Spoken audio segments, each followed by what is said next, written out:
I thought Vadh is going to be a simple murder story. An old couple kills a bad guy and then tries to get away with it. And technically, that's exactly what happens. But the story is about something much deeper than that. A decent old school teacher gets cornered by a psychopath, little by little, until he has no choice left but to fight back.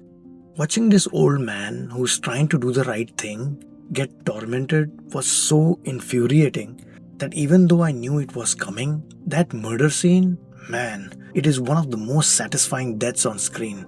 A frail old man goes from being seemingly helpless to finding this divine courage to protect an innocent child against a demon. Very powerful.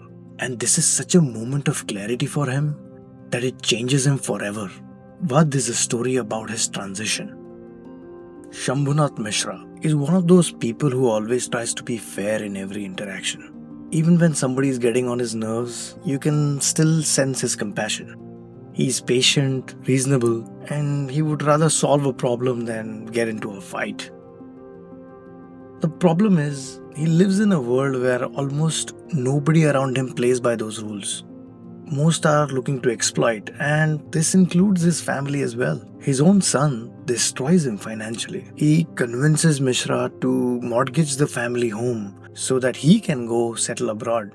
And Mishra does it because isn't that what a good father does? However, the son pretty much disappears after this and refuses to pay back the loan. What a garbage person this son is. Now Mishra falls behind on his payments.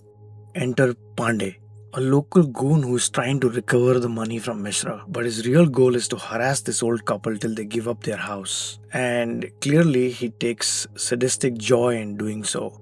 Pandey has this snake-like presence about him. He walks into their house whenever he wants. He eats meat knowing that they are vegetarian. He gets drunk in there. He humiliates them in their own home. And every visit gets a little bit worse than the last one. He even has sex with someone in their bed. It's disturbing and really violating. Mishra, on the other hand, keeps trying to reason with him, begging for more time, find some middle ground, but there isn't any. Often in films, I can always think a way out for the character, but in this one, it really felt like he has no way out. Mishra tutors several children in the poor neighborhood. One of them is Neena. We see that the old couple have a very sweet connection with this child, and she seems to adore them too, almost like a child they wish they had.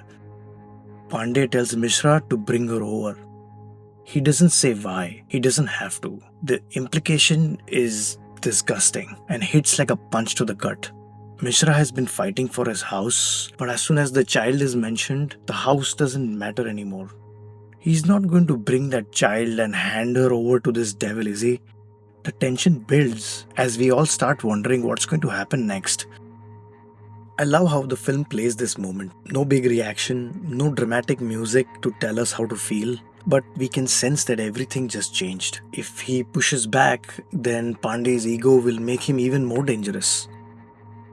This man isn't going to stop, is he? There is no compromise. There is only one way this could really end. Mishra pretends to go along with it, waits for Pandey to drop his guard. Then this frail old school teacher drives a screwdriver through his throat without hesitation and doesn't let up till the light is gone.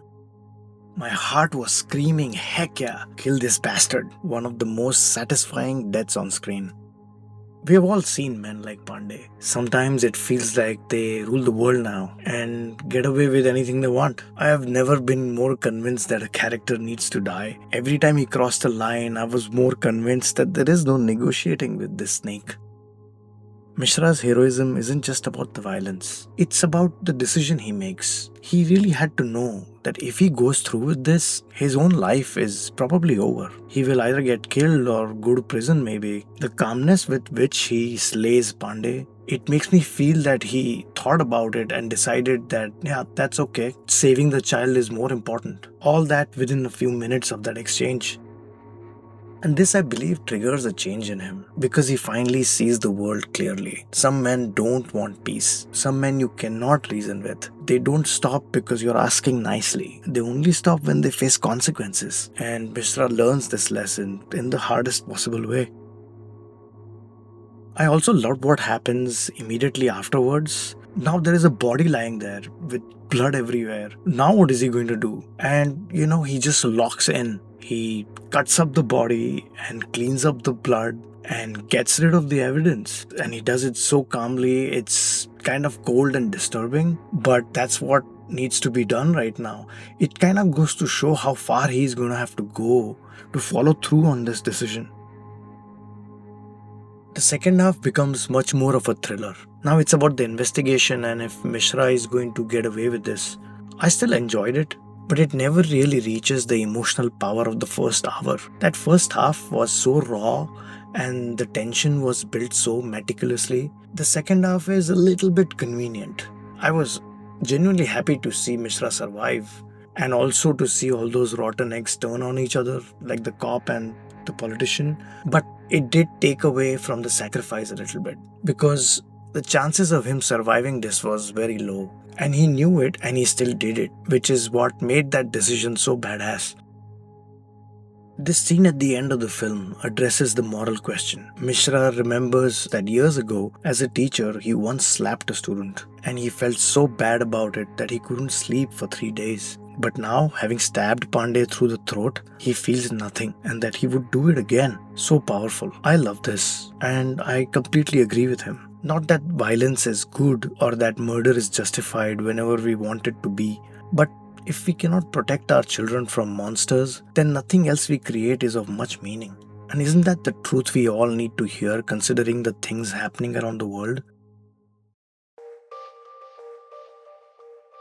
People like Pandey live in the world of power.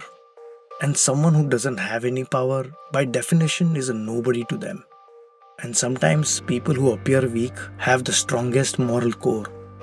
Men like Pandey scoff at the idea of a moral core. Until, of course, they cross the wrong guy, or I should say, the right guy. And then suddenly there is a screwdriver lodged up in your throat.